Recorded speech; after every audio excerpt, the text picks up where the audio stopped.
Kabengers, ipagluluto ko nga pala kayo ng butter garlic salmon. So, ang ating mga ingredients ay pepper, asin, butter, honey, garlic powder, lemon, and of course, yung ating salmon. So, ayan, nakikita nyo, diba? Sariwang-sariwa yung salmon natin. And then, eto, bago pala ang lahat, so balitan muna natin yung ating butter kasi kailangan natin siyang i-melt sa microwave. So, ayan, binabalatan natin. And then, ilalagay natin yan sa microwave para matunaw. Diba, kung wala naman kayong microwave, syempre, ihanda nyo na agad para matunaw ito, diba, ng mga ilang oras. And then, of course, sinet ko nga pala yung microwave sa 1 minute and 30 seconds. So, antayin lang natin yan, diba? And then, ayan na nga, tapos na.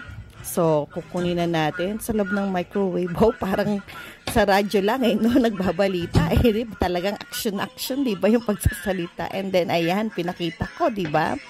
So, hayaan lang natin siyang lumamig. So, habang pinalalamig natin yung ating melted butter, i-prepare na natin yung iba pang ingredients para sa ating buttered garlic salmon. So, ayan na nga, in-squeeze ko ng mabuti yung ating lemon. Diba? So, ayan, todo-todo squeeze. Diba? So, malaking bagay yung machine na ginagamit ko kasi talaga naman todo na pag-i-squeeze, diba? Kuwang-kuha talaga lahat ng katas ng lemon. So, ayan. So, isang lemon lang ang nagamit ko dyan. And then, after nga yan, syempre, maglalagay na tayo ng 3 tablespoon of garlic. So, 1, 2, and then, 3. Wow, kulang na lang meron ako mga sound effect diba? Para dito sa vlog ko na to diba? So, ayan. So, after nga yan, syempre, lalagyan natin ng pamintang durog. So, ayan. And then, pagkatapos niyan, ay ang asin. So, kung napapansin nyo, puro tansya-tansya lang, diba? Yung aking ginagawa. Kasi, syempre, yung experience mo na rin na pagluluto, diba? So, kayo rin, ganun din naman ang ginagawa nyo, diba? And then, of course, eto na yung ating 2 tablespoon of honey. Diba? So, honey, my love, so sweet talaga, diba? So, yan lang ang peg natin, mga kabengers. So, 2 tablespoon.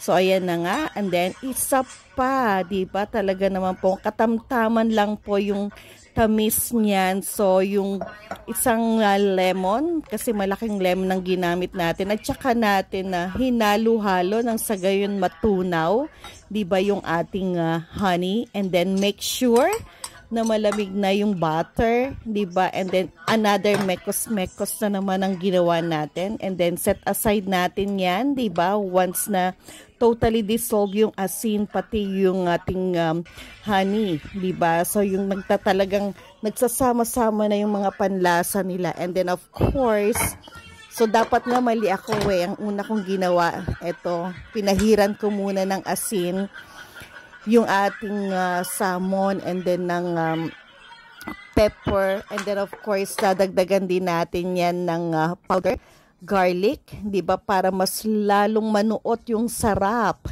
Kaya nga sabi ko, nagkamali ako, dapat inuna ko yan, di ba? Kaya ayan, nag-aantay ako. After kong ginawa yan, inantay ko pa ng mga ilang minuto, siguro mga 15 minutes. Bago para talagang ma-absorb niya, di ba? Yung mga pampalasa natin, di ba? So, ayan na nga, binudburan natin ng garlic powder. And then, syempre, ayan. Oh, ayan na, diba? Talaga naman po, katakam-takam.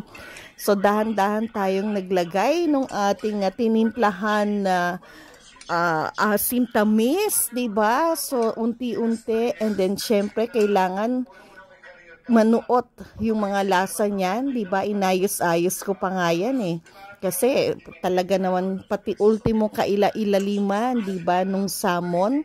So, hindi ko nga nabalatan yung salmon na yun. Yung iba ang ginagawa nila. Inaalisan nila ng balat. Pero ako okay lang. Diba? So, kita nyo, inaano ko lang yung sa ilalim para at least tumagos yung ating liquid seasoning. Diba? So, ayan na. Talaga sobrang So yung sa ganyan at least kahit pa paano na-absorb ng salmon yung talagang lasa, 'di ba? So parang ako'y nainip pa, 'di ba? Parang oh my god.